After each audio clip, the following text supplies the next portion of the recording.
আসলে এই দলটি যেটা, এই দলটা তো আসলে অ্যান্টি পিপল দল। জি। এই দলটা তো মানুষের পক্ষে কখনো কাজ করে না। এবং আপনি দেখবেন যখন তারা নিজেরা ক্ষমতা ছিল, বিরোধী দলকে আপনার বদনাম করানোর জন্য নিজেরাই, এখন যেটি ইন্টারকন্টিনেন্টাল, আগে যেটা শেরাটন হোটেল ছিল, সেটার সামনে আপনার মানে ওখানে গান পাউডার দিয়ে তারা অনেকগুলো মানুষ, বাসে গান পাউডার দিয়ে মানুষ মেরেছে।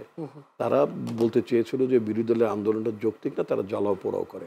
আমার খেয়াল আছে শেখ হাসিনা ক্ষমতায় থাকা অবস্থা দম্ভ করে বলেছেন 2-4টা গাড়িতে আগুন লাগিয়ে মানুষ মেরে সরকার বদল করা যায় না। তো ওনার এই যে ওনার যে ডায়লগটা ছিল উনি ক্ষমতায় থাকতে, যেটা সেটা ওনার মনে করা উচিত। 2-4-20-50টা গাড়িতে আগুন লাগিয়ে সরকার বদল করা যায় না, এটা উনি ওনার অবৈধ শাসনামলে তিনি সেটা প্রত্যক্ষ করে গিয়েছেন।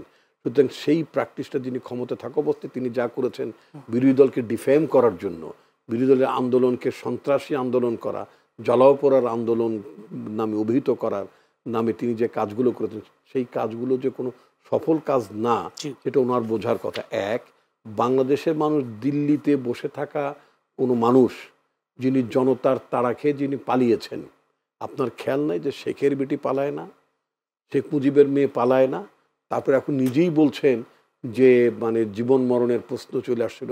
বাবারে, জীবন মরণের প্রশ্ন যদি থাকতো তাহলে আগে শুদ্ধ হয়ে চললেই তো হতো। আগে এরকম যদি এরকম একটা প্রশ্ন যদি আসে, এরকম একটা অবস্থা আপনার জন্য হতে পারে, এটা আগে আগে বুঝেন না কেন? আগে বুঝলে তো সঠিকভাবে ভোট দিতে পারতেন।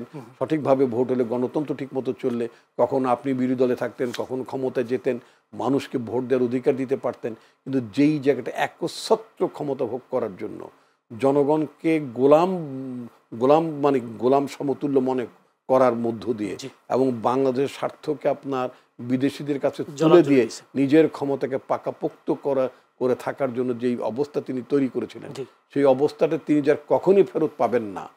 কখনই বাংলাদেশের মানুষ বাংলাদেশকে কোনো বিদেশি রাষ্ট্রের অনুকূলে অথবা তাদের স্বার্থে একটা করদ রাজ্য এই দেশ হয়ে যাক, এটা বাংলাদেশের মানুষ কখনো চাবে না। সেটা তিনি বুঝতে পারেন। দিল্লিতে বসে তিনি যেই নীল নকশাই করুন না কেন, তার যে লোকেরা লক্ষ লক্ষ কোটি টাকা পাচার করে নিয়ে গেছে, সেই টাকায় যে বিলাসী জীবন যাপন করছে, তাদের পরিবার বিলাসী জীবন যাপন করছে, আর গরিবের ছেলে পেলে অথবা নেশাখোর, হিরোইনচি, আরও কি আছে, এদেরকে দিয়ে মাঝে মধ্যে আপনি মানে মানে পেট্রোল বোমা মারাবেন, আর মানে সরকারি স্থাপনায় আপনারা আগুন লাগাবেন, অথবা আপনাকে যারা উচ্ছেদ করেছে, যারা আপনাকে ক্ষমতা থেকে তাড়িয়েছে, তাদেরকে টার্গেট করে তাদের প্রতি আপনি হামলা করছেন, তারা তো নিশ্চয়ই বসে থাকবে না।